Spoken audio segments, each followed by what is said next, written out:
ప్రతిష్టాత్మకంగా ఈ 4 కార్యక్రమాలని 75వ గణతంత్ర దినోత్సవం జనవరి 26వ తారీఖు నాడు ఎట్టి పరిస్థితుల్లో స్టార్ట్ చేయాలని దృఢ సంకల్పంతో 4 రోజుల క్రితం ఉన్నతాధికారులతో గౌరవ ముఖ్యమంత్రి గారు కేబినెట్ మంత్రులమంతా సమావేశమై ఎలా చేయాలి అనేది విధి విధానాలన్నీ కూడా ఫైనల్ చేయడం జరిగింది. రాష్ట్ర ప్రభుత్వ ఆలోచనలకు అనుగుణంగా పేదవాడి కోరికలు ఏవైతే ఉన్నాయో, పేదవాళ్ళ ఆలోచనలు ఏవైతే ఉన్నాయో అది ఇందిరమ్మ రాజ్యంలోనే సాధ్యం కాబట్టి వాటిని నెరవేర్చే దాంట్లో పాత్రదారులు సూత్రధారులైన మీరు ఈ రాష్ట్ర ప్రభుత్వం యొక్క ఆలోచనల్ని తూచా తప్పకుండా ఎక్కడా చిన్న నెగిటివ్ వైబ్రేషన్ కూడా రాకుండా అర్హులైన వారిని ఎవరిని తొలగించకుండా కేవలం అర్హులు కాని వాళ్ళనే తొలగించాలనే ఒక దృఢ సంకల్పంతో ఇదంతా మనం ఎక్సర్సైజ్ చేస్తున్నాం. నిజంగా సంక్రాంతి అంటే పెద్ద పండుగ. అంత పెద్ద పండుగను కూడా కాదని పేదోడి ముఖంలో పేదవాడి కష్టంలో మనం పాలు పంచుకోవడానికి పండుగను సైతం మనందరం పక్కన పెట్టి గౌరవ ముఖ్యమంత్రి గారు కానీ కేబినెట్ మంత్రులు కానీ ప్రజాప్రతినిధులు మేమే కాకుండా మీరందరూ కూడా దాంట్లో పాలు పంచుకుంటాం మేము సైతం అని పాలు పంచుకుంటున్నందుకు రాష్ట్ర ప్రభుత్వ పక్షాన అందరికీ అభినందనలు కృతజ్ఞతలు కూడా తెలుపుతున్నాను. ప్రధానంగా ఈ 4 అంశాలకు సంబంధించిన ఒక 3-4 అంశాలు మీ దృష్టికి తీసుకొస్తారు. ఏదైతే కమిటీ మీరు కాన్స్టిట్యూట్ చేసేటప్పుడు జిల్లా యంత్రాంగం మెయిన్ మనం 5 రోజులని అనుకుంటున్నాం. అది 16 నుంచి 20 లేకుంటే 20 నుంచి 19 నుంచి 24 అది రాష్ట్రం మొత్తం ఒకే స్థాయిలో దాన్ని ఆపరేట్ చేయండి. ఈ 5 రోజులు ఏవైతే గ్రామ స్థాయిలో గ్రామ సభలు పెట్టుకుంటున్నామో ఏదైతే ఆ కమిటీ ఉంటుందో ఫుల్ డే మార్నింగ్ 8-8:30కి స్టార్ట్ అయితే ఆ కమిటీకి పూర్తిగా ఆ రోజు అక్కడే ఉండేటట్టు ఏర్పాటు చేయండి. ఈ 4 స్కీముల మీద మీరు పూర్తి డేటాను సేకరించాలి అన్నప్పుడు టైం బాగా తీసుకుంటుంది. ఆ తీసుకునే దాంట్లో అర్రీ బొర్రీలో అర్హులైన వాళ్ళు మిస్ కాకుండా అనర్హులకు ఇవ్వకుండా మీరు పూర్తి టైం స్పెండ్ చేయాల్సిన అవసరం ఉంది. కాబట్టి ఈ 4 రోజులకి సరిపోను ప్రతి నియోజకవర్గం ప్రతి మండలాన్ని బైఫర్కేషన్ చేసుకునేటప్పుడు ప్రాపర్ గా అన్ని టీములు ఐడెంటిఫై చేయండి. దాని చెకింగ్ కి పైన ఒక టీమును కూడా నాకు తెలిసి ఐడెంటిఫై చేసుంటారనుకుంటున్నాను. 5వ రోజు వచ్చినప్పుడు ఈ 4 రోజులకు వచ్చిన వాటితో పాటు ఎక్కడైనా మిస్ అయిని రాని కారణంగా ఎవరైనా ఉంటే వాళ్ళని కూడా నువ్వు నిన్న రాలేదు నీ ఊరు వచ్చినప్పుడు నీకు ఇచ్చేది లేదనేది ఎక్కడ కూడా ఏ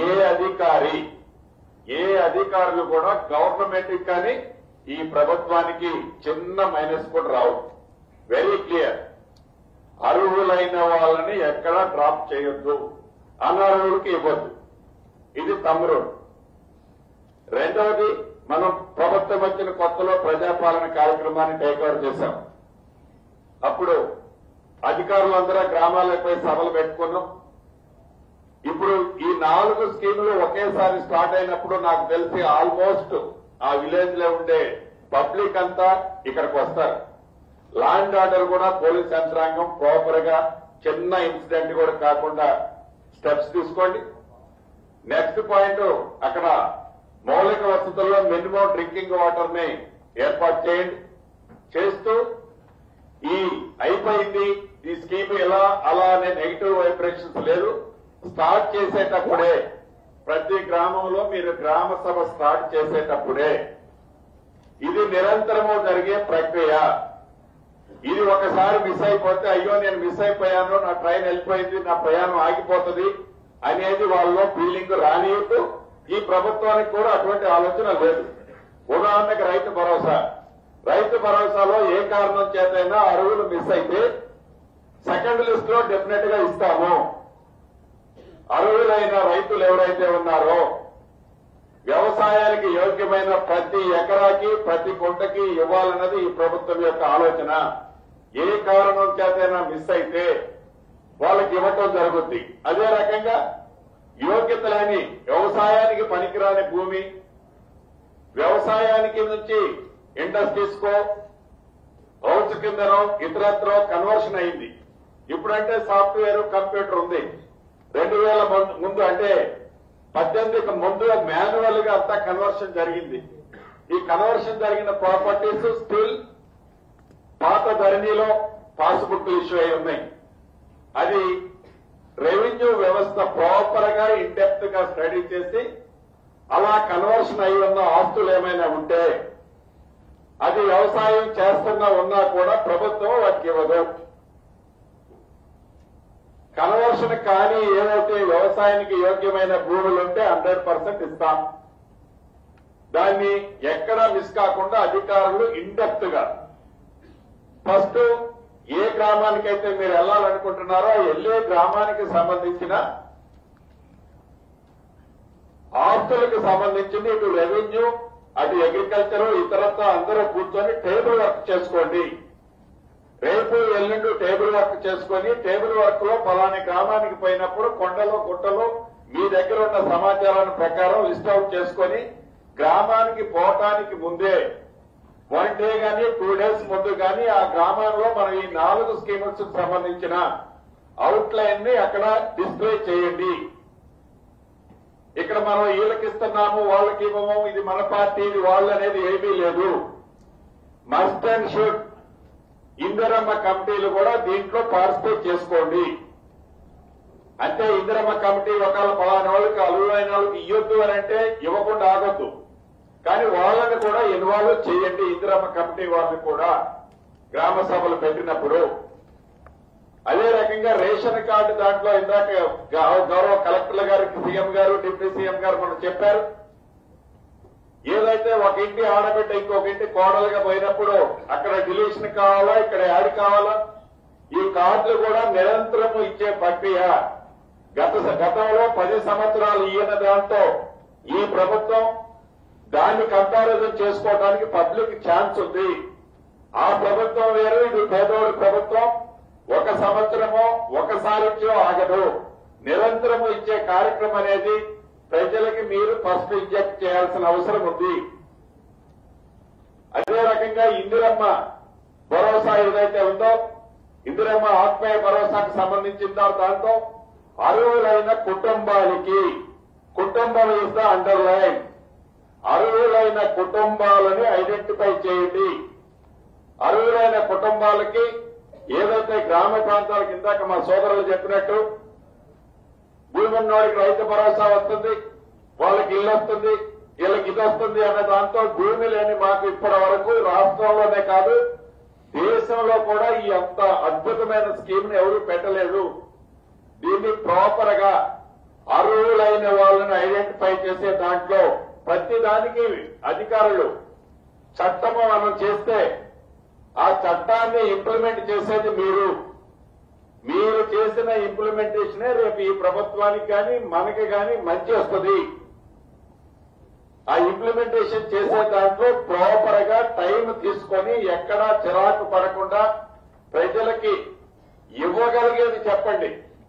నెగిటివ్ వైబ్రేషన్స్ తో కాకుండా ఇది నిరంతరము కార్యక్రమం అనేది ఇండికేషన్ కావాలి.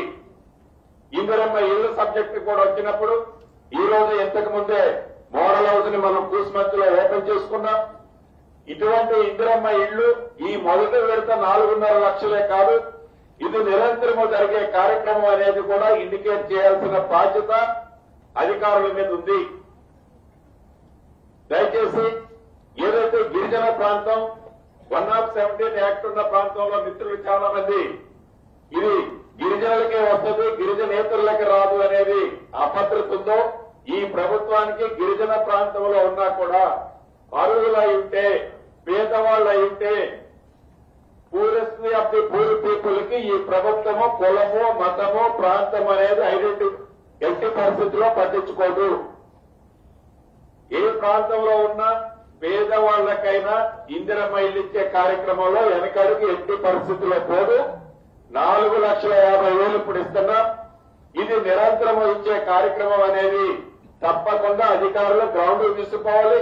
అదే రకంగా ఎమ్మెల్యేలు అందరూ కూడా ఇది ఇది కత్తి మీద సాగు లాంటిది. ఎందుకంటే పెద్ద స్కీమ్ కాబట్టి దాన్ని మీరు ప్రాపర్ గా అధికారులకు కూడా వీళ్ళు నా మనిషి వాళ్ళు నీ మనిషి అన్నదానికంటే పేదవాళ్లలో బహు పేదవాళ్ళని ఐడెంటిఫై చేసి గ్రామంలో రికమెండ్ చేస్తే ఈ ప్రభుత్వానికి మీకు మరింత క్రెడిబిలిటీ మనకి పెరుగుద్ది. అది మిస్ కావద్దు. ఇలా ఏదైతే ఈ అద్భుతంగా ఈ 4 కార్యక్రమాలు మొదటి సంవత్సరం కొన్ని చేశాం, రెండవ సంవత్సరంలో అడుగు పెట్టడంతోనే అద్భుతమైన ఈ కార్యక్రమాలు చేసే దాంట్లో అధికారులు కలెక్టర్లే కాకుండా మీరు పనిని విభజించుకోండి. వర్టికల్ గా విభజించుకొని రెగ్యులర్ గా ఎక్కడ ఏం జరుగుతుందో చూడండి. ఈ ప్రజాప్రతినిధులకు సంబంధించిన అందరినీ గ్రూపులు పెట్టి గ్రూపుల్లో డే బై డే ఏం జరుగుతుందో కమ్యూనికేషన్ చేయండి. నెక్స్ట్ పాయింట్, ఒకటి ప్రతి జిల్లా అధికారి